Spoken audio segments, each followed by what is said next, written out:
जो chief justice Iftikhar Chaudhary था, उसका जनरल कियानी जब वो आईएसआई का चीफ था, जनरल पाशा जब वो आईएसआई का चीफ था, ये मुकमका बना कि अगर चार्टर ऑफ डेमोक्रेसी लागू होगा, अगर हम 1973 के आइन को असल सूरत में बहाल करेंगे तो स्टेटस क्वो का क्या होगा, हमारा कंट्रोल डेमोक्रेसी का क्या होगा। आमिर के किए गए कवानीन जिसमें किसी जज में हिम्मत नहीं था कि वो डिक्लेयर करे कि ये गैर आईनी है। I don't give a dam कि इस्लामाबाद में क्या लड़ाई हो रहा है भाई, मेरा इससे कोई ताल्लुक ही नहीं है। कंटेम्प्ट ऑफ कोर्ट का डेफिनेशन आप लोग मुझे बताएं, मैं तो वकील नहीं हूँ, गलती मुझसे हुआ। आप किसी वजीर आजम को निकाले, आप 18वीं तरमीम को 19वीं तरमीम में तब्दील करे और हम चू तक ना कर सकें। रियासत होगी माँ की तरह, रियासत बन गया बाप की तरह, और इसमें बड़ा बड़ा हाथ चीफ जस्टिस इफ्तिखार चौधरी की अदालत की माइंडसेट है। पूरा पाकिस्तान में ये इश्यूज है। मैं सोचता था कि मेरे लिए ये 50 साल लगा कायदे अवाम के लिए, मुझे पता चल रहा है ये हर किसी को लगता है 50 साल घंटा।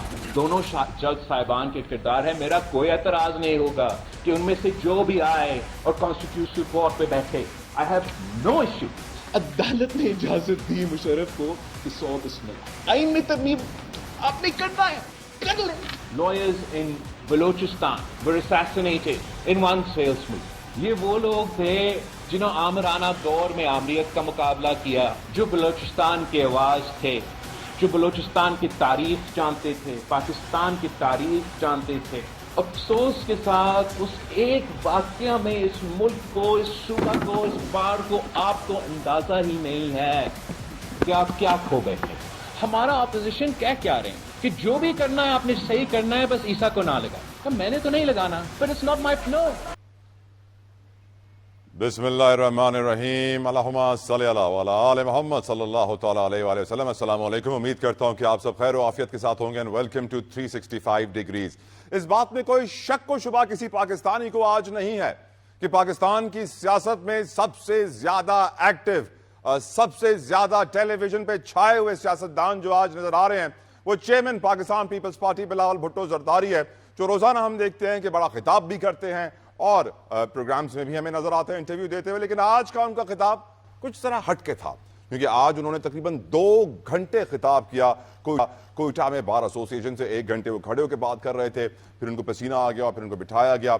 यकीनन इससे वाजे क्या होता है, इससे वाजे हो जाता है कि इस वक्त जिस अज़म का इजहार कर रहे हैं बिलावल साहब, जिस डेडिकेशन, जिस मोटिवेशन, जिस कमिटमेंट के साथ वो आगे बढ़ रहे हैं इस आईनी तरमीम के लिए और आईनी अदालत के कयाम के लिए, और अपना पैगाम वाजे सामने रख दिया उन्होंने कि वो किसी एक शख्स के लिए ये काम नहीं कर रहे हैं, वो सब के लिए कर रहे हैं। किसी एक शख्स को चीफ जस्टिस का ओहदा दिलवाने के लिए काम नहीं कर रहे हैं, वो चारों सूबों के लिए कर रहे हैं कि किसी सूबे में एहसास महरूमी ना हो। और यकीनन ये एक बहुत ज्यादा पॉजिटिव मैसेज है जो बिलावल भुट्टो जरदारी साहब आज पाकिस्तानियों को दे रहे हैं, और ये वादा कर रहे हैं कि वो आईनी तरमीम लेकर आएंगे, आईनी अदालत बनाएंगे। वक्त की जरूरत है, पाकिस्तान को जरूरत है, सियासत को जरूरत है, मईशत को जरूरत है, मुआशरे को जरूरत है। But at the same time कुछ देर पहले ही हमने वजीर आजम को ये बोलते हुए देखा है कि मुल्क से हम आज तक पोलियो और हेपेटाइटिस का खात्मा नहीं कर सके हैं। हम जानते हैं कितने hundreds of millions of dollars लगते हैं पोलियो के कैंपेन पे, और कितना हम इस पर तवज्जो देते हैं कि इसका खात्मा किया था, लेकिन नहीं कर पाए हैं। हेपेटाइटिस भी नहीं कर पाए हैं। हम अगर तालीम की बात करें तो MD कैट के अभी इम्तिहान हुए हैं, 1,60,000 बच्चों ने दिए हैं, और फिर क्या हुआ उन इम्तिहानों में। अगर हम बात करें सिक्योरिटी की तो हम जानते हैं कि आने वाले रोज यानी कल हमारे सिपा सालार और हमारे इंटेलिजेंस चीफ्स पार्लिमानी रहनुमाओं को ब्रीफिंग देंगे, उनको बताएंगे खैबर पख्तूनख्वा और बलूचिस्तान में लॉ एंड ऑर्डर सिचुएशन की क्या सूरत हाल है। सूरत हाल आपके सामने भी रख देता हूँ। जुलाई के महीने में मुल्क में 38 दहशतगर्दी के वाकयात हुए, अगस्त के महीने में 59 दहशतगर्दी के वाकयात हुए, और दहशतगर्दी जो बढ़ रही है वो KPK और बलूचिस्तान में बढ़ रही है, बहुत बड़ा चैलेंज है।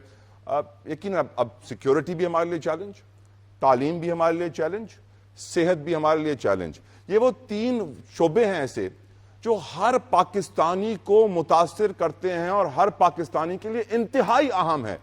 और जो रिफॉर्म्स इस वक्त लाए जा रहे हैं, आईनी तरामीम जो लाई जा रही है, जुडिशल रिफॉर्म्स जिन्हें कहा जा रहा है, मैं आज ही सवाल उठाना चाहता हूं कि हम पाकिस्तानी क्या चाहते हैं कि पहले जुडिशल रिफॉर्म्स आए, या फिर एजुकेशनल रिफॉर्म्स आए, हेल्थ रिफॉर्म्स आए, सिक्योरिटी के मामले में रिफॉर्म्स आए और बेहतरी आए, क्योंकि अब मुल्क को जरूरत है, मुआशरे को जरूरत है, क्योंकि हम आईनी तरमीम के लिए जितनी मेहनत हो रही है, आज ही मोहसिन नकवी साहब गए मौलाना फजलुर रहमान साहब को मनाने के लिए। पीटीआई के 4 MNAs गायब नजर आ रहे हैं, पीटीआई से राब्ते में नहीं, और बताया जा रहा है कि हुकूमती नंबर जो है वो तकरीबन अब पूरा होता हुआ नजर आ रहा है आईनी तरमीम के लिए। और बिलावल साहब की डेडिकेशन, मोटिवेशन और कमिटमेंट और ये तकरीरें वाजे कर देती हैं आईनी तरमीम आने वाली है। और ये तकरीर बिलावल साहब उस वक्त कर रहे थे जब अदालत में 63A की रिव्यू पे समाअत हो रही थी, और उस समाअत के अंदर बहुत सारे इंपॉर्टेंट इशूज उठाए गए हैं। वो जानने की कोशिश ये की जा रही है कि फ्लोर क्रॉसिंग की इजाजत दी जाए या न दी जाए, ये फैसला जमीर की बुनियाद पे होता है या बेईमानी की बुनियाद पे होता है। यकीनन ये आज हम डिस्कस करेंगे। और भी बहुत सारे इशूज हमारे साथ मौजूद हैं।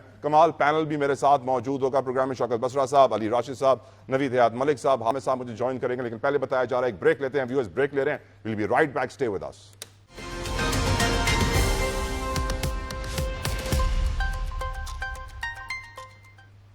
Welcome back viewers. डिस्कशन का आगाज करेंगे विदाउट एनी फर्दर डिले। तारफ करवा देता चलूं, वैसे का पहले ही बताया था ब्रेक से पहले शौकत बसरा साहब ने मुझे ज्वाइन कर लिया। बसरा साहब थैंक यू। अली राशिद साहब मुझे ज्वाइन कर चुके हैं, राशिद साहब आपके बेहद शुक्रगुजार हैं। नवीद हयात मलिक साहब मुझे ज्वाइन कर चुके हैं, फॉर्मर प्रेसिडेंट है इस्लामाबाद हाईकोर्ट बार एसोसिएशन के, और हाफिज एहसान अहमद भी मुझे आगे चल के ज्वाइन करेंगे। डिस्कशन का आगाज मैं करना चाहूंगा अली राशिद आपके साथ। यकीनन आपके लीडर ने आज 2 घंटे की तकरीर करके पूरी कौम को इस बात का एहसास दिला दिया है कि इस वक्त हमारी कौम के लिए सबसे ज़रूरी जुडिशल रिफॉर्म्स हैं। बट अली, एक पाकिस्तानी के नज़रिए से अगर आप देखें तो उसके लिए ज़्यादा ज़रूरी रिफॉर्म्स हेल्थ के सेक्टर में, एजुकेशन के सेक्टर में, सिक्योरिटी के सेक्टर में, एंड ऑफ कोर्स इकोनॉमी के सेक्टर में, जहाँ सस्ती बिजली मिले और महंगाई कम हो। क्या जुडिशल रिफॉर्म्स आपकी नज़र में पाकिस्तान की अव्वलीन ज़रूरत है आज के दौर को मद्देनजर रखते हुए अली राशिद? रजीम, बिस्मिल्लाहिर्रहमानिर्रहीम। पहले तो शुक्रिया बहुत बहुत कि आपने मुझे यहाँ बुलाया। देखें, बिल्कुल अव्वल दर्जी है और होना भी चाहिए। अगर आप उठा के देखें डॉक्ट्रिन जो एक बेसिक है ना कि justice delayed is justice denied.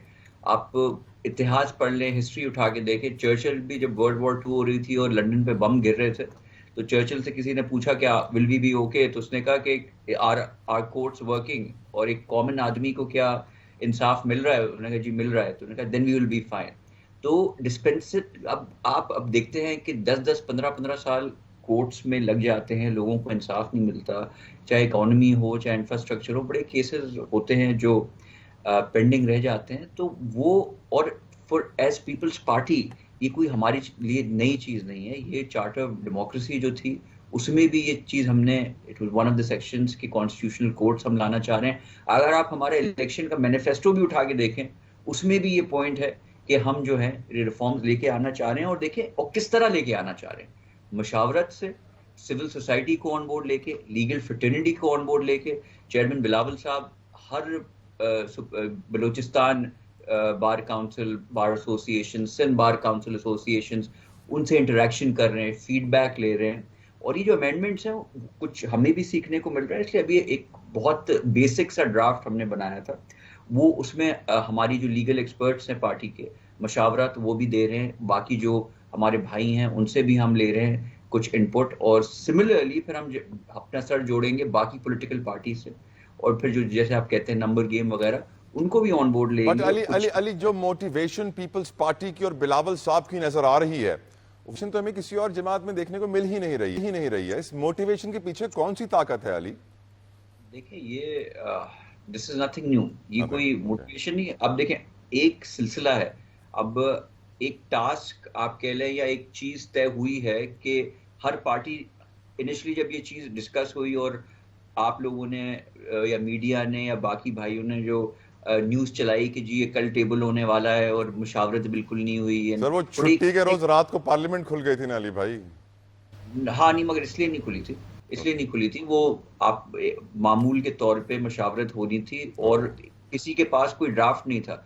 ये देखें, मेंबर ऑफ नेशनल असेंबली या कोई सेनेटर होता है, उसको पहले ये चीज मिल जाती है, अगर ये टेबल होने वाली होती है, कॉपी उसके पास पहले मौजूद होती है। और ऐसा कुछ नहीं हुआ था, थोड़ी स्पेकुलेशन थी, थोड़ा हाँ मैं कह सकता हूँ कि थोड़ी क्लियरली बताना चाहिए था कि ये एक डिस्कशन है और पार्टीज आपस में मिलकर डिस्कस कर रही हैं चीज़ों को, शायद फिर क्लैरिटी इस पे मिल जाती, कुछ लोग समझे। और राइटफुली सो कि शायद एकदम से कुछ होने वाला है, मगर वो सब स्पेकुलेशंस रद्द हो गई, इसलिए ऐसा कुछ हुआ नहीं और ना कोई चीज सामने आई, ना कोई पेपर किसी के पास था कि कोई दिखा भी सके कि अगर ला भी रहे थे तो क्या था। There was nothing. वो कच्चा जिसको कहते हैं ना कॉपी, एक डॉक्यूमेंट, हर पार्टी ने अपने कुछ पॉइंट्स बनाए हुए थे जिस पे मजीद डिस्कशन होना था और वो डिस्कशन हो रहा है। और बिल्कुल देखिए तरीकेकार आप देखें, I think we have to appreciate the beauty of it कि अगर constitutional amendments are the need of the hour, तो वो ये कैसे हो रही हैं? ऐसे हो रही है कि we are going to the civil society, legal fraternity, फिर बाकी पॉलिटिकल जो स्टेक होल्डर्स हैं, बाकी लोग इंटरनली भी डिस्कस कर रहे हैं, तो सबको साथ लेके ऑन बोर्ड। अगर मैं आपसे पूछूं आज तला भाई कि अगर आप मुझे बताएं कि कोर्ट्स, आप बाकी चीज़ों में बिल्कुल इकोनॉमी हो गई, वहाँ अपना काम हो रहा है, डेवलपमेंट है, और एजुकेशनल सेक्टर हो या हेल्थ सेक्टर, वहाँ अपना काम हो रहा है, मैं आपको बता भी सकता हूँ क्या क्या काम हो रहा है। मगर अगर मैं आपसे पूछूं कि पाकिस्तान लीगल सिस्टम, क्या लोगों को ये जो 10-10, 15-15 साल केस चलते हैं, are we able to dispense justice like we should be? No, you'll agree कि नहीं, यहाँ ज़रूरत है, बेहतरी की ज़रूरत है। तो अगर उस पर एक चीज़ डिस्कशन में आई और बिल्कुल एक चीज़ हमने अपने जिम्मे की, तो बिल्कुल सबसे एक्टिव। आपकी नज़र में you think judicial reforms are the most important? Of course social contract भी है, यकीनन इसका इम्पैक्ट हर सेक्टर पे पड़ेगा, लेकिन बसरा साहब, अभी मुल्क में हमारे MD कैट के इम्तिहान हुए, medical and dental college admission test होता है, को 1,60,000 बच्चों ने टेस्ट दिए हैं। हमारे मुल्क में मैट्रिक के इम्तिहान हो, इंटर के इम्तिहान हो, MD कैट के इम्तिहान हो, चीटिंग आम सी बात होती है और पेपर आउट होना भी आम सी बात होता है। बहुत सारे लोग अदालतों में एप्लीकेशन लेकर गए हैं कि 10-10 लाख रुपए में पेपर आउट हो गया है। हद तो ये थी जब चेयरमैन PTA साहब ये कहते हैं, हमारे मेजर जनरल रिटायर्ड साहब ये कहते हैं कि हमें कहा गया इदारों की जानिब से, एजुकेशनल इंस्टीट्यूट्स की जानिब से, कि जब ये इम्तिहान हो रहा है आप इंटरनेट बंद कर दें, क्योंकि वह जाहिर बात है चीटिंग तो बंद कर नहीं सकते हैं। तो आज मैं सोचने पर मजबूर हूं कि शायद हमारे लिए तालीमी निज़ाम को बेहतर करना ज़्यादा ज़रूरी है अदालती निज़ाम को बेहतर करने से, क्योंकि अगर हम पढ़े लिखे जाहिल ही रहेंगे तो मुल्क का कोई भी निज़ाम बेहतर नहीं होगा। इसलिए तालीम का निज़ाम बेहतर होगा, सेहत का निज़ाम बेहतर होगा तो पाकिस्तानी का हाल बेहतर होगा, मुल्क का हाल बेहतर हो जाएगा। बसरा साहब, आपकी नज़र में क्या वाकई मुल्क की अव्वलीन तरजीह, अव्वलीन ज़रूरत जुडिशल रिफॉर्म्स ही हैं और कुछ नहीं? सर तला जी, तो इस वक्त जरूरतमंदों की और मजबूरों की एक जाली हुकूमत है और 76 साल से यही वो लोग हैं, चंद खानदान हैं, चंद पार्टियां हैं और उनके सहूलतकार हैं। जो एस्टेब्लिशमेंट तो पक्की पक्की पाकिस्तान के एक मालिक है, जो कभी इन लोगों को बेचारों की, जिनकी मजबूरियां मैं कह रहा हूँ, उनके कहने पे वो कठपुतली हैं, वो तमाशा कर रही हैं। और यकीन मानिए मेरा पीपल्स पार्टी से तल्लुक रहा है और मुझे बड़ा फख्र है कि मैं शहीद जुल्फ़िकार अली भुट्टो और शहीद बीबी की पार्टी का एक कारकुन होता था। और आज जो कुछ बिलावल मजबूर और आसिफ अली जरदारी जो कर रहे हैं, आज शहीद जुल्फ़िकार अली भुट्टो और शहीद बीबी की कोई भी कड़ी खुदाबख्श लाड़काना में तड़प रही होंगी कि जिन्होंने अपनी सारी जिंदगी आमरीत के खिलाफ जद्दोजहद की, फांसी का, लेकिन आमरीत के सामने झुके नहीं। शहीद बीबी ने शहादत कबूल कर ली, लेकिन वो रूल ऑफ लॉ राय ने पाकिस्तान के लिए खड़ी रही। आज इस वक्त मैं फिर कह रहा हूं, में ये जो चंद खानदान है, ये जो निजाम है, ये है उनके लिए, वो कहते हैं ना, ये ना तेरा पाकिस्तान है ना पाकिस्तान है, ये उनका पाकिस्तान है। जिन्होंने पाकिस्तान को चिरागा समझा हुआ है, जो पाकिस्तान को लूट खसूट करके, पैसा लूट के दुनिया के दूसरे ममालिक में, मेरे भाई, इनको अब रिफॉर्म्स नजर आ गई हैं। अदलिया का रिकॉर्ड तो आज पाकिस्तान में भी पहले दुनिया में 150वें नंबर पे है शायद। आपकी नजर में बिलावल भुट्टो साहब की मोटिवेशन और कमिटमेंट के पीछे कौन सी ताकत है? बिलावल साहब की मजबूरियां हैं। हाफिज एहसान अहमद साहब, एक तो शुक्रिया आपके वक्त के लिए। आपकी नजर में मुल्क की अव्वलीन जरूरत आईनी इस्लाहात ही हैं या तालीमी इस्लाहात, सेहत के शोबे में इस्लाहात, सिक्योरिटी के डिपार्टमेंट में इस्लाहात ज्यादा जरूरी हैं? हाफिज एहसान अहमद साहब। बिस्मिल्लाह, आपका बहुत शुक्रिया। पाकिस्तान का जो निज़ाम इस वक्त चल रहा है, जो 1947 से अब तक है, इसके हर एरिया के अंदर रिफॉर्म्स की जरूरत है। आपकी एजुकेशन जो है वो उसकी टॉप प्रायोरिटी आनी चाहिए, आपके जुडिशियल सिस्टम की आनी चाहिए, आपकी पुलिस की रिफॉर्म्स आनी चाहिए, आपकी अकाउंटेबिलिटी की आनी चाहिए, आपकी इकोनॉमिक्स की रिफॉर्म्स आनी चाहिए, आपकी टैक्स की आनी चाहिए। सर यहाँ एक रिफॉर्म नहीं आ रही, आप इतनी सारी तो ना गिनवाइए हाफिज साहब, प्लीज पाकिस्तानियों पर रहम खाएं। सर यहाँ एक रिफॉर्म नहीं हो पा रही, आप इतनी नहीं, सारी तो गिनवा फिर रहे हैं। तला फिर ये है ना कि फिर या अपने आप को आप कंसाइज कर लें हाँ। या फिर इस मुल्क को आगे लेके चलें। दुनिया के किस मुल्क ने सारी रिफॉर्म्स किए बगैर आगे गया है जी? को बताए ना कि किसी ने कहा हो जी एजुकेशन छोड़ देते हैं और आइन को ले लेते सर हैं। हमने किसी तो ने कहा एक हो भी जी हाफिज आइन साहब को ले हमने लें तो एक और भी नहीं आप की ना, टैक्स को छोड़ दें हमने एक भी या रिफॉर्म गवर्नेंस नहीं को छोड़ की, दें। हमने एक भी नहीं की सर, अफसोस इस तो बात यही का। तो प्रॉब्लम है ना। 1947 से मैं इसलिए बार बार आपसे जिक्र मैंने आगे किया है कि जिन चीजों को पाकिस्तान बनने के बाद जो हमारी लीडर्स ने चाहा था कि पाकिस्तान के अंदर हम एक बेहतरीन निजाम देंगे जिसकी बुनियाद जो है वो कुरान पे होगी और उसका आगे जो है वो पब्लिक वेलफेयर होगी, वो नहीं हुआ इस चीज के अंदर। और यही वो एक वजह है कि पाकिस्तान का हर इंडेक्स जो है उठा लेना आप पाकिस्तान का इंडेक्स, सोशल कोई इंडेक्स उठा लें, एजुकेशन उठा लें, हेल्थ उठा लें, सैनिटेशन उठा लें, गवर्नेंस डिलीवरी उठा रहे हैं, लोकल गवर्नमेंट उठा रहे हैं।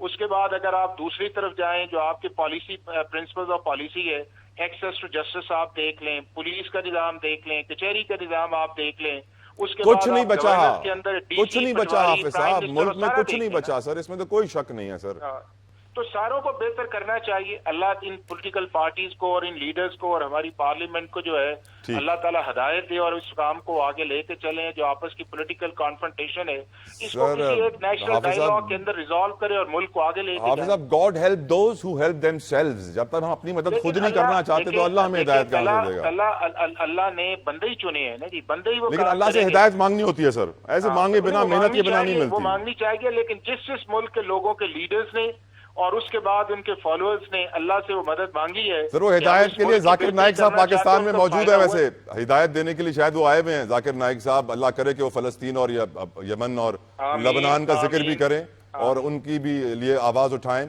मैं गुफ्तगू करना चाहूंगा मलिक साहब आपसे। नवीद हयात मलिक साहब, आपकी नजर में क्या जरूरी है? मैं ये सवाल इसलिए आज उठा रहा हूं कि वजीर आजम हमसे कुछ देर पहले एक तकरीब में ये कह रहे थे कि हम मुल्क से पोलियो और हेपेटाइटिस का खात्मा नहीं कर पाए।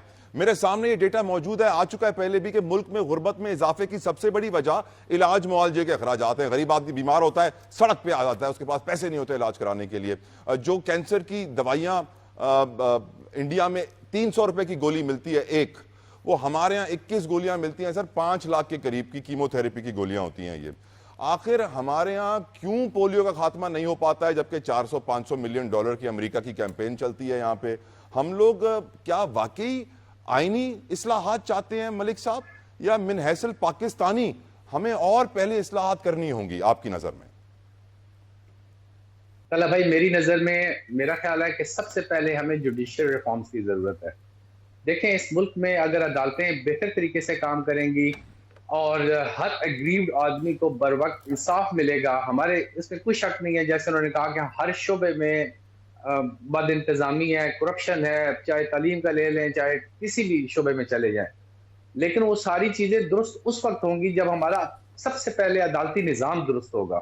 लोगों को कहा कि अगर मैं कोई 2 नंबरी करूंगा, अगर मैं कोई पर्चा आउट करूंगा, अगर मैं पैसे दे के किसी को पास करूंगा, अगर कंप्लेंट हो जाएगी तो अदालतें इमीडिएटली एक्शन लेंगी और मेरे खिलाफ कार्रवाई करेंगी। तला भाई, आप बैरून मुल्क में देखें, एक इशारा भी लोग रात के वक्त भी नहीं काट के जाते, क्यों नहीं? यही पाकिस्तानी है, वहां पे जाके तमाम कानून का वो एहतराम करते हैं। किस वजह से? इस वजह से करते हैं कि उन्हें पता है कि अगर वो कानून को वायलेट करेंगे तो उनको सजा मिलेगी। हमारे मुल्क में बदकिस्मती से सियासतदानों का तो माजी जिस तरह रहा, लेकिन हमारी अदालतों का भी माजी कोई शानदार नहीं रहा। सबसे बड़ी तहरीक चली थी तला भाई, अदलिया बहाली तहरीक। आपका क्या ख्याल है कि वो तहरीक जिसमें हम वकला ने जानों की कुर्बानियां दी, वो क्या सिर्फ एक शख्स को बहाल कराने के लिए थी?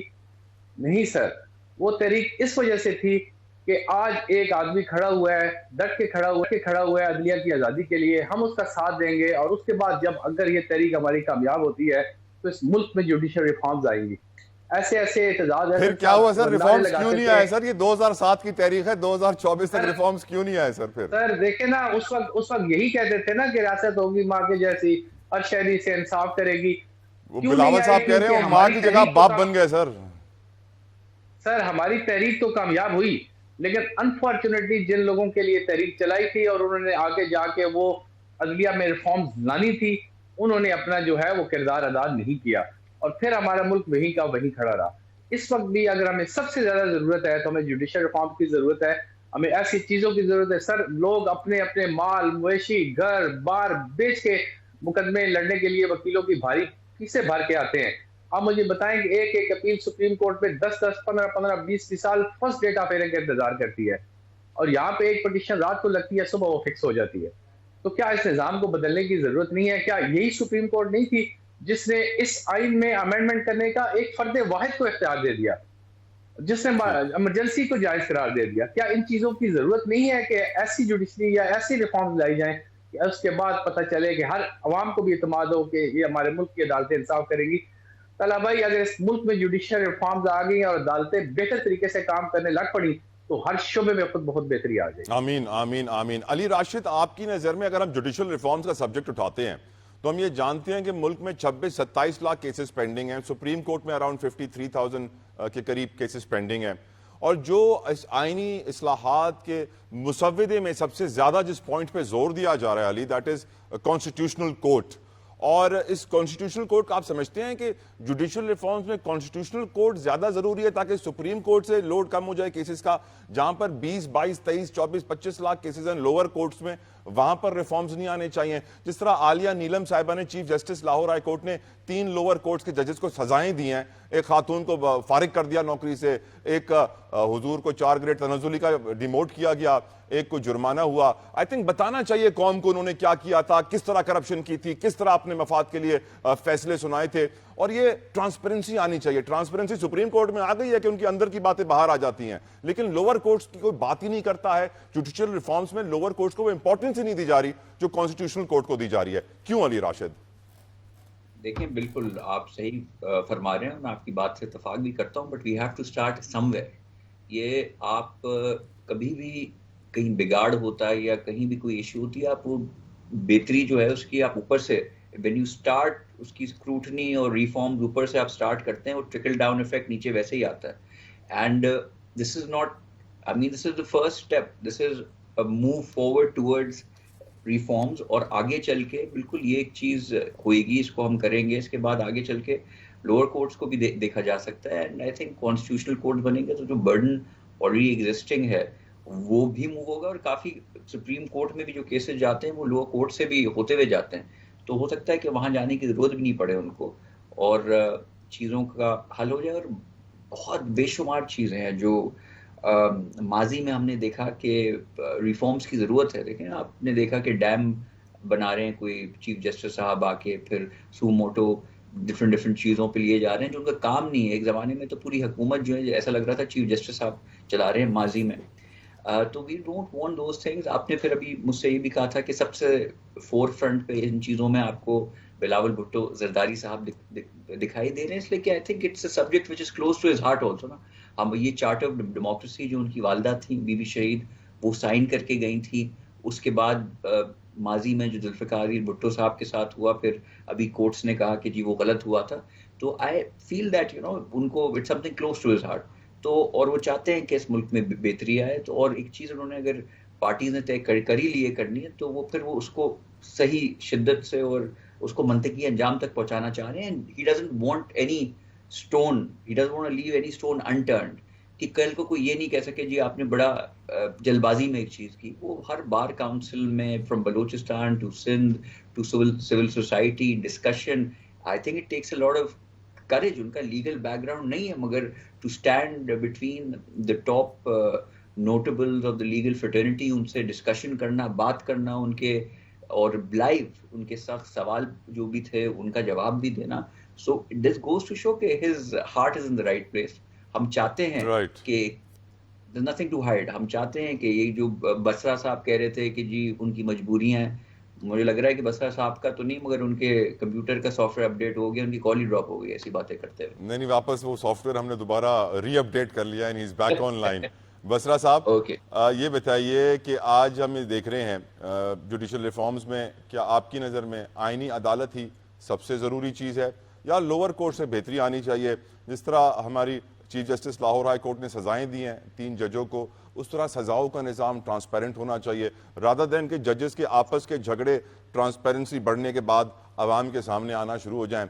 अगर इन जजों को सजाएं देते हुए इसमें ट्रांसपेरेंसी लाई जाए कि इस जज को फारिग इसलिए किया गया कि इन्होंने इतनी रिश्वत खाई, इतनी करप्शन की, इतने गलत फैसले दिए, इतनी जानिबदारी की, तो अवाम को ज्यादा सुकून मिलेगा कि कोई तो है अवाम को सच बचाने वाला और सजाएं देने वाला। आप क्या कहेंगे इसके ऊपर बसरा साहब? और आपके अच्छा, 4 बंदे भी गायब हो गए हैं सर। अभी मैं असल में सफर में हूँ, लाइन ड्रॉप हो जाती है। मैं अभी भाई का सुन रहा था, कह रहे थे सॉफ्टवेयर अपडेट हो गया है। अब कौम ना बड़ी बड़ी कौम बावाकफ है, बड़ी अवेयरनेस है, सोशल मीडिया रात में है, हर किसी को पता है कि सॉफ्टवेयर किसका अपडेट हो रहा है। सॉफ्टवेयर उनका वो अपडेट हो रहा है जिनके मुतालिक मुर्तज़ा कामरान साहब ने कहा। हमने उनको कहा कि बताओ यार वो तरमीम कौन सी हैं। उन्होंने कहा यार तरमीम तो है लेकिन हमारी मजबूरी है, आप करें, हम लोग कर नहीं सकते। वो है जिनका सॉफ्टवेयर अपडेट हो रहा है, बिलावल मजबूर। आगे सूरत ये है मेरे भाई, ये सारे का सारा टोला वो है, मैं बार बार आपको कह रहा हूँ, जो पाकिस्तान के आइन पर, आजाद अदलिया पर, पाकिस्तान की सालमियत पर हमलावर हो चुके हैं, सिर्फ और सिर्फ अपनी लूटी हुई दौलत बचाने के लिए और जाली फार्म 47। बसरा साहब, एक बड़ा इंटरेस्टिंग वाकया हुआ था आज बिलावल साहब की तकरीर के दौरान। बिलावल साहब कहते हैं कि ऑपोजिशन चाहती है कि बस ईसा साहब वापस ना आए, और फौरन से वकीलों ने तालियां बजाना शुरू कर दी कोयटा बार में। आपने सर ये देखा किस बात पे वकील तालियां बजा रहे थे सर? लेकिन मैं आपको बात बताऊं, मुझे दुख है कि शहीद बीबी की औलाद शहीद जुल्फ़िकार अली भुट्टो का, जिसका नवासा है, और वो क्या हरकतें कर रहे हैं। खुदा की वल्लाह खुदा, मैं ऐसी बात नहीं कर रहा। मुझे इंतहाई अफसोस है कि आसिफ अली जरदारी ने जिस काम पे उनको लगा दिया है, ये लेगेसी नहीं थी भुट्टो खानदान की, जिन्होंने कोड़े खाए, शहादतें ली, जिन्होंने फांसियां ली, जिन्होंने जिला वतन हुए, और उनका बच्चा आज किस तरह एक मजबूरी के आलम में जो लूट मार और करप्शन की हुई है, जो फार्म 47 की हुकूमत को बचाने के लिए। सर मजबूरी में आपके 4 MNAs भी तो आपसे राब्ते में नहीं है। मैं बताता हूँ मेरे भाई, एक बात सुन लीजिएगा कि ये जो आप कह रहे हैं ना कि काजी फाइज ईसा तो इस वक्त खुद वो पाकिस्तान की सुप्रीम कोर्ट पर, पाकिस्तान के आइन पर, अपने जजों पर हमलावर हैं। आप ये देख लीजिए कि तहरीक इंसाफ के खिलाफ कोई केस होता है, उसको लेके बैठ जाते हैं, हम कहते हैं हम काजी साहब हमें आप पे इत्मीनान नहीं है, वो कहते हैं फिर मैं क्या करूं, इत्मीनान नहीं है तो सारे केसेस जितने आएंगे, 63A वाला भी काजी साहब इसलिए मंडी लगाना चाहते हैं, इसलिए लोटों का कारोबार करना चाहते हैं, ताकि ये जो तरामीम हो। मैं आपको एक बात बता दूं, ये तरामीम करने के बाद वैसे काजी फाइज साहब को जितना इस्तेमाल करना था एस्टेब्लिशमेंट ने और शरीफ माफिया और जरदारी माफिया ने मेरे ख्याल में कर लिया है, क्योंकि वो जो बन रही है ना वो तरामीम आईनी कोर्ट, गैर आईनी कोर्ट, जिसमें आपने सारी चीजों को लेके जाना है। हो सकता है अब काजी साहब को ये इस्तेमाल करके काजी साहब को फारिग कर दें और प्रो मैक्स काजी साहब वाला को बंदा वहां पे बिठा दें। बंदों की तो कमी नहीं है। जिस तरह अभी आप लाहौर वाली हाई कोर्ट चीफ जस्टिस साहब की बात कर रहे थे, भाईजान मैं 50,000 वोटों से जीता हुआ हूँ। हुआ ये कि इलेक्शन कमिश्नर गया उनके पास, उन्होंने कहा हमें आपके ये 4 जज, वो जजेस जिनका पूरे पंजाब के अंदर बच्चा बच्चा जानता है, वकला के अंदर सबके इंसाफ पसंद जजेस हैं जो आइन और कानून के साथ खड़े हैं। उन्होंने कहा ये हमें नहीं चाहिए, इनको अलग कर दे, ये इनके अलावा ये जजेस हमें चाहिए। चीफ जस्टिस साहब ने कहा बिल्कुल ठीक है, जो आपने कहा मैं ये 4 जजेस अलग कर देती हूँ, इसलिए छोड़ दें इन बातों को। ये जो मौलाना फजलुर रहमान कहते हैं कि इस वक्त ये असेंबली जो है ये एस्टेब्लिशमेंट की असेंबली है, एस्टेब्लिशमेंट की पार्लियामेंट है, मार्शल प्लस लगा हुआ है। राइट। मुझे बसरा साहब ब्रेक पे जाना है, लेकिन ब्रेक पे जाने से पहले मलिक साहब जल्दी से मुझे आप अपना ये कमेंट दे दें। मुझे एक फिक्रा कह लेने दें, जल्दी से कह लें, मेरा वो लाइन कट जाती है ना, मेरा जल्दी से कह लें सर, जल्दी से कह लें, वक्त कम है। मेरा सॉफ्टवेयर मेरा अपडेट हो जाता है, इसलिए बात ये है, मैं सिर्फ ये कहूंगा कि पाकिस्तान 76 साल से इन्हीं दायरों पे घूम रहे हैं। 76 साल में 3.5 साल तहरीक इंसाफ का हिस्सा है, बाकी यही खानदान है, यही कभी वो ज़िया आ गया, कभी मुशर्रफ आ गया, कभी बाजवा आ गया, कभी कोई आ गया। लेकिन खुदारा मुल्क पे तर्स करें, मुल्क का एक ही हाल है कि वो आईने पाकिस्तान जो शहीद जुल्फ़िकार अली भुट्टो ने दिया था उसके ताबे पाकिस्तान चल सकता है, वरना पाकिस्तान का वजूद अब खतरे में है। नवीद मलिक साहब आपके पास सवाल छोड़े जा रहा हूं ब्रेक पे। सवाल आपसे यही है कि आज इंप्रेशन ये लिया जा रहा है कि जुडिशियल रिफॉर्म्स, आईनी तरमीम इसलिए लेके आई जा रही हैं कि काजी फाइज ईसा साहब रिटायर हो रहे हैं, मंसूर अली शाह साहब आ रहे हैं और पीटीआई के खिलाफ जो केसेज हैं उन तक ये अंजाम तक पहुंचाना है। क्या आपकी नजर में वाकई ये नजरिया दुरुस्त है या फिर जुडिशियल रिफॉर्म साफ नीयत से हो रही है अदलिया को बेहतर करने के लिए? ब्रेक लीजिए व्यूअर्स, वापस आकर नवीद मलिक साहब से जवाब लेंगे। स्टे विद अस।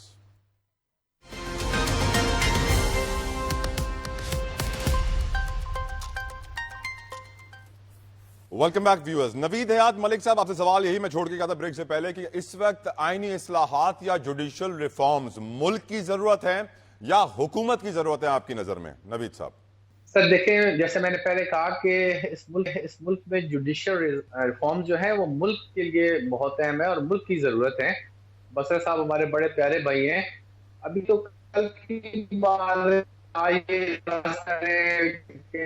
साहब कहते हैं इस्तेमाल नहीं है, वो कहते हैं तो मैं क्या करूं। तो अभी तो ये कल की बात है कि जब बदियाल साहब चीफ जस्टिस थे और इनकी जो भी पिटीशन लगती थी वहां पे जाके एक पता होता था कि क्या फैसला होना है और क्या नहीं होना, और वहां पे जाके जब एतराज किया जाता था कि ये बेंच पे एतमाद नहीं है, किसी और बेंच को मुंतकिल कर दें, तो ना वो बेंच को मुंतकिल किया जाता था बल्कि खुद ही वो एक ही बेंच था जिसे सारे मुकदमात सुने।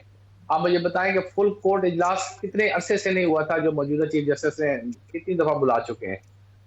इनको ये क्रेडिट तो दें कि इन्होंने जो वो बेंचों की फॉर्मेशन का इख्तियार था वो अपने से लेके जो सीनियर कमेटी बनाई और कमेटी के सपोर्ट किए, तो अभी तो बहुत सारी बेहतरी इस तरह की आनी चाहिए। मैं ये समझता हूं माय क्वेश्चन इज इस वक्त जो हो रहा है वो हुकूमत के लिए हो रहा है, मुल्क के लिए हो रहा है? मैं ये समझता हूँ जुडिशल रिफॉर्म्स किसी फर्द वाहिद के लिए या किसी एक गवर्नमेंट के लिए नहीं होनी चाहिए। जुडिशल रिफॉर्म्स होनी चाहिए तमाम सियासी जमातों की कॉन्सेंसस से, इस मुल्क की बेहतरी के लिए, इस मुल्क के अदालती निजाम की बेहतरी के लिए। और उसके लिए करना क्या चाहिए? देखें, ये करते हैं इख्तिलाफ बड़ा इख्तिलाफ। आप कहें ठीक है कॉन्स्टिट्यूशन कोर्ट बननी है, आप उसके जो अपॉइंटमेंट का तरीका कार है उससे इख्तिलाफ कर सकते हैं, बेहतर सजेशंस दे सकते हैं, लेकिन आप तो टोटल इख्तिलाफ करते हैं कि इस मुल्क में जुडिशल रिफॉर्म्स होनी ही नहीं चाहिए। आप कहें ना कि होनी चाहिए, उनको यही लगता है ना कि ये रिफॉर्म्स इसमें ये बेहतरी है, पीटीआई को पैक करने के लिए किए जा रहे हैं, ये रिफॉर्म्स कानूनी एक्सटेंशन देने के लिए किए जा रहे हैं, इसीलिए लोग सर नाराज हो रहे हैं ना। आज तालियां वकीलों ने कैसे बजाई सर कोयटा में? बदकिस्मती से जो हमारा माजी रहा है वो इसी तरह। आप मैंने कहा अभी तो कल की बात है, कल सुप्रीम कोर्ट में क्या होता था आपके भी सामने है, मेरे भी सामने है। तो इन चीजों को किसी जगह पे तो खत्म होना चाहिए। इस जगह पे आके तमाम सियासी जमातें बैठे, बजाय ये कि इख्तिलाफात करके और कुछ भी ना हो सके मुल्क और तबाही की तरफ चला जाए। ठीक सर, आप कंसेंसस से कुछ ऐसी जरूर जुडिशल रिफॉर्म लाए जो इस मुल्क के लिए बेहतर। अली जस्टिस मुनीब ने आज बेंच का हिस्सा बनने से माजरत कर ली, मंसूर अली शाह साहब ने भी कर ली। जजेस के इख्तलाफात खुल के कौम के सामने काफी दिनों से आ रहे हैं, रोजाना ही आ रहे हैं, खत खिताबत के रिकॉर्ड कायम किए जा रहे हैं। आपकी नजर में ये जो इख्तलाफात हैं क्या इन रिफॉर्म से सही हो जाएंगे? ये इशूज नहीं रहेंगे? जो हमारे अदलिया की परफॉर्मेंस है वो बेहतर हो जाएगी इन रिफॉर्म से? आपको लगता है ये रिफॉर्म्स आज पाकिस्तान के लिए किए जा रहे हैं, ना कि पीटीआई के खिलाफ केसेस मजबूत करने के लिए और कानूनी एक्सटेंशन देने के लिए बहुत सारे लोगों को? नहीं, ऐसी बात नहीं है। देखें, पीटीआई के खिलाफ केसेस क्या होने हैं या उनको, अभी आप कह रहे थे पीटीआई को पैक करना, अभी पीटीआई अपनी दुश्मन खुद एक जमात जो उनके अपने खुद लीडर्स और पॉलिटिकल वर्कर्स, आप गंदापुर को उठा लें या बैरिस्टर गौहर को दिखा लें या उनके बानी को दिखा लें, आपस में उनकी they are enough, they don't need anybody कि उनके लिए कोई साजिश करे या उनके खिलाफ कुछ काम करे। वो अपनी बर्बादी के लिए खुद ही काफ़ी हैं और वो बहुत अच्छा काम कर रहे हैं उसमें, एंड वो करते रहेंगे। बट नो दिस, हम देखिए, हमें फोकस करना है चीज़ों पे। हमने जब इनिशियली जब हुकूमत आई और इकोनॉमी की बात हुई तो उस पर भी बड़े सवालिया निशान के लिए, अभी economy is performing better, IMF की डील हो चुकी है, सिंगल डिजिट पे इन्फ्लेशन आपकी आने वाली है, इंटरेस्ट रेट्स नीचे आ रहे हैं, so things are going towards the better, keeping in mind कि इनके जो रोज इनके धरने और प्रोटेस्ट और इनके स्टेटमेंट्स कि लोगों को पॉलिटिकल अनसर्टेनिटी रहे, इन्वेस्टर कॉन्फिडेंस बहाल ना हो, फिर भी स्टॉक मार्केट बुलंद तरीन सतह पे। सिमिलरली आप बाकी जब आपने बात की ना कि जो क्या अव्वल दर्जी ये रिफॉर्म्स हैं और कुछ में और कहीं काम नहीं होना है, हमने कब कहा है कि कहीं और कोई काम नहीं हो और बस ये रिफॉर्म्स हो? हमने कोई choice, we don't have to choose, we can work on every aspect, चाहे वो इकोनॉमी हो, चाहे वो हेल्थ सेक्टर हो। तो सिमिलरली अब ये जुडिशियल रिफॉर्म्स पे हम आए हैं जिसकी वजह से माजी में अपने रिसेंट पास्ट तक में आपने देखा होगा कितना बिगाड़ हुआ है। और आप भी कहते हैं कि भी रात के मेरे भाई जो उससे पहले थे कह रहे थे 12 बजे कोर्ट्स खुल जाते थे। तो इन चीज़ों को we need to put an end to this, we need के लोगों को जस्टिस मिले, वी नीड के चीज़ें बेहतरी की तरफ। एक आम पाकिस्तानी के लिए रात को 12 बजे कोर्ट खुले तब अली राशिद मेरे दिल में ठंड होगी और मुझे सुकून मिलेगा। हाफिज एहसान अहमद साहब, आपकी नज़र में आज जिस तरह 63A की रिव्यू पिटीशन में समाअत के दौरान हमने सुना काजी साहब के रिमार्क्स थे कि आज अदालत में इतनी शफाफियत आ गई है कि अदालत में बंद दरवाजों के पीछे कुछ होता ही नहीं है, जो भी होता है अवाम को मालूम पड़ जाता है, सारे खत पब्लिश हो जाते हैं मीडिया के अंदर। आपकी नज़र में जो इख्तलाफात हैं मंसूर अली शाह साहब के, मुनीब साहब के, ऑनरेबल बेंच से और चीफ जस्टिस से, इससे हमारी अदलिया का क्या तशख़्ख़ुस होगा, क्या इमेज जाएगा, क्या असर पड़ेगा, क्या निज़ाम बेहतर होगा, और ये 63A में क्या फ्लोर क्रॉसिंग की इजाज़त मिल जाएगी ताकि आईनी तरमीम में अक्सरियत हुकूमत हासिल कर सके? पहला एक तो ये है कि जो भी इस वक्त सुप्रीम कोर्ट के अंदर हो रहा है, और स्पेशली पिछले 1.5-2 साल से सुप्रीम कोर्ट के अंदर हो रहा है, उससे सुप्रीम कोर्ट का जो प्रेस्टीज है या सुप्रीम कोर्ट का वकार जो है उसमें इजाफा नहीं हो रहा, बल्कि जो पब्लिक परसेप्शन है उसके अंदर सुप्रीम कोर्ट का जो है वो नीचे की तरफ जा रहा है, जो पाकिस्तान के इंसाफ निज़ाम के लिए बिल्कुल मुनासिब नहीं और होना भी नहीं चाहिए। अब इसके अंदर ये है कि सुप्रीम कोर्ट सिर्फ एक बिल्डिंग का नाम नहीं है। सुप्रीम कोर्ट के अंदर जो जजेस बैठते हैं वही इस बिल्डिंग की क्रेडिबिलिटी बनाते हैं, और वही इस क्रेडिबिलिटी को जो है वो कंप्रोमाइज की तरफ लेके जाते हैं। अब जो चीजें आई हैं कि अगर आप पिछले 10, 12, 14 साल से देख लें इस मुल्क के अंदर जो है, तो डिटेरिएशन जो है वो डे बाय डे बढ़ी है, और आपस के डिफरेंसेस भी जो है उनके अंदर इजाफा हुआ है, और अब उस लेवल तक चली गई है कि ये ना सिर्फ अपने रिमार्क्स के अंदर आपने देखा होगा कि जब 12 जुलाई वाला केस लगा हुआ था तो किस तरह रिजर्व सीट्स के अंदर एक दूसरे के खिलाफ रिमार्क्स आ रहे थे। टाइम खत्म हो रहा है हाफिज साहब, टाइम खत्म हो रहा है, जल्दी रैप अप कर लें सर। और दूसरा ये है कि जो भी एक दूसरे के खिलाफ ऑब्जर्वेशंस रिटर्न आई है ये मुनासिब नहीं है। अब अगला ये है कि आर्टिकल 63A का जो फैसला आया था वो सुप्रीम कोर्ट ऑफ पाकिस्तान ने, time is up, I am sorry, thank you Hafiz Ehsan Ahmed साहब, शौकत बसरा साहब, अली राशिद साहब, नवीद साहब। अपना फीडबैक सोशल मीडिया पर हमें जरूर दीजिएगा। अंटिल नेक्स्ट टाइम अपना ख्याल भी रखिएगा। अल्लाह हाफिज।